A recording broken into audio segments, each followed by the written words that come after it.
palidez, tontura e fadiga.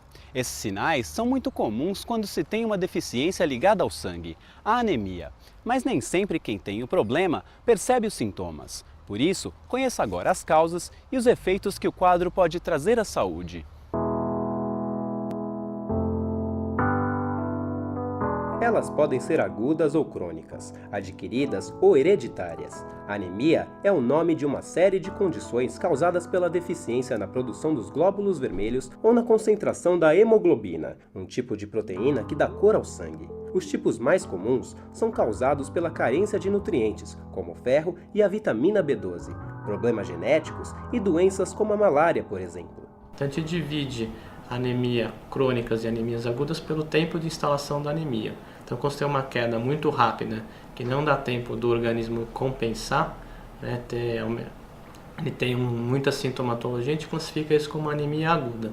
Quando a anemia ela se instala de forma lenta, insidiosa, e o corpo vai se adaptando a níveis mais baixos de hemoglobina, a gente considera isso como anemia crônica. Anemias agudas são aquelas em que há perda excessiva e acelerada de sangue. Perdas entre 10% e 20%, como a que pode acontecer em acidentes e cirurgias, causam sintomas como tonturas e desmaios. Perdas sanguíneas acima de 20% podem provocar taquicardia, queda de pressão e palidez. Se a perda ultrapassar 30%, pode acontecer o choque circulatório, uma condição em que o coração e os vasos não são capazes de irrigar todos os tecidos do corpo, o que leva à morte em poucos minutos. Normalmente no quadro de anemia aguda, o paciente não tem tempo de se adaptar àquela falta de oxigenação que acontece no organismo. Na anemia crônica, a queda da hemoglobina é bem mais lenta, então o organismo consegue se adaptar. Então o coração começa a aumentar de tamanho e bater mais rápido para compensar a falta de oxigenação.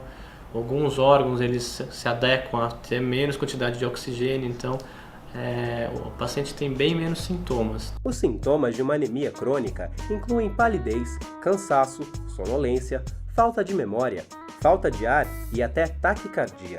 O paciente também tende a diminuir esforços progressivamente, já que eles agravam os sinais, que por serem sutis, muitas vezes não são notados por portadores de alguns tipos de anemia. Por isso, fazer exames de sangue regularmente pode detectar a doença ainda no início. A suspeita é feita pela clínica do paciente, né, pela história que o paciente conta e pelo exame físico, mas é basicamente com o exame do hemograma. No hemograma a gente vai ver todos os índices hemantimétricos e a gente vai ver a taxa de hemoglobina. Não basta apenas detectar a anemia. O problema deve ser investigado para que as causas sejam descobertas. Só assim é possível estabelecer o tratamento adequado ao seu caso. Para saber mais sobre anemia, acesse minhavida.com.br.